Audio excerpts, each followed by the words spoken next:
রান্নাটা হয়ে গিয়েছে, কমপ্লিট। আমি রিল ভিডিওতে বলছি এই আইল মাছের বোনাটা কিভাবে করে সেটা দেখাবো। চলে আসলাম বোনাটা করার জন্য। দেখুন, সবাইকে আসসালামু আলাইকুম। প্রথমে আমি পরিমাণ মতো সরিষা তেল দিয়ে দিচ্ছি, কারণ আইল মাছের মাছগুলো আমি বেশি নেই, কারণ আমার বাসার লোকজন অল্প, তার জন্য কয়েক পিস নিয়েছি রান্না করার জন্য। আমার পরিমাণ মতো আমি মশলা দিয়ে কীভাবে ভুনাটা করতে হয় সেটা দেখাচ্ছি।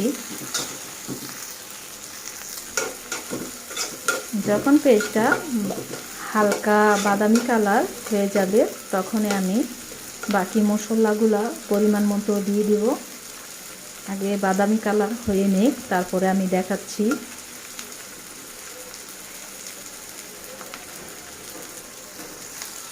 বেশি জালে এটা রান্না করা যাবে না, পেস্টগুলো পুড়ে যাবে।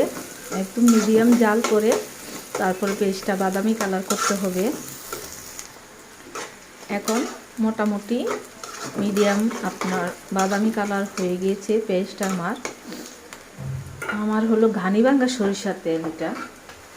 তো আপনারা ঘানিভাঙ্গা সরিষার তেলও ইউজ করতে পারেন, বা মেশিনে ভাঙ্গানো সরিষার তেলও ইউজ করতে পারেন। এখন আমি পরিমাণ মতো জিরা বাটা দিয়ে দিলাম, তারপরে পরিমাণ মতো আদা বাটা দিয়ে দিলাম, পরিমাণ মতো রসুন বাটাও দিয়ে দিলাম।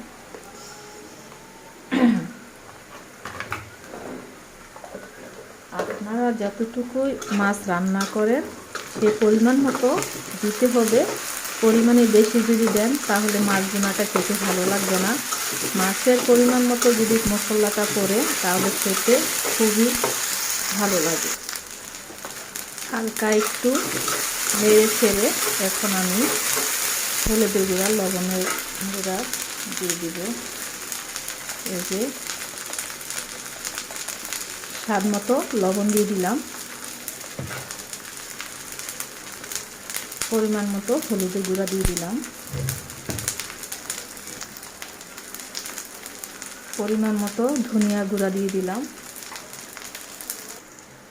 সামান্য পরিমাণ মতো একটু পানি দিয়ে দিব।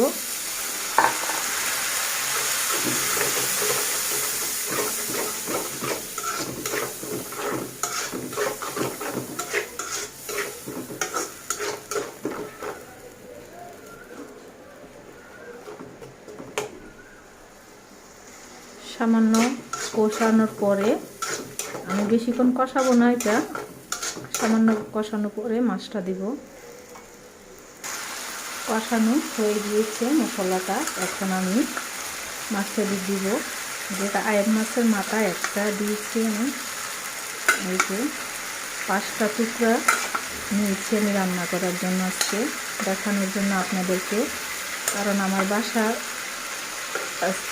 লোকজন অল্প অল্প বলতে কি, আমরা 4 জন মানুষ, সবাই বেড়াতে গেছে, তো বেশি রান্না করবো না। আমার শ্বশুর শাশুড়ি আজকে বাসায় নেই। পরিমাণ মতো 4 জনের যতটুকু লাগবে অতটুকু নিয়ে আপনাদেরকে আজকে রান্নাটা দেখাচ্ছি।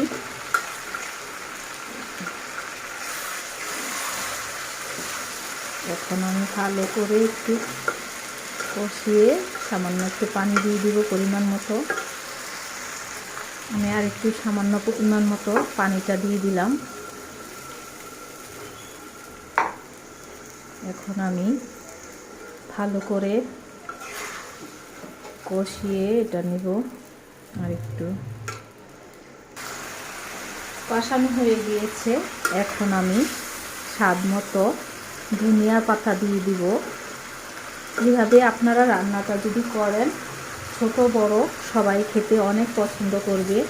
অনেকে আবার অন্যরকম পছন্দ করে, এই রান্নাটা অনেকে জানে না কিভাবে করতে হয়।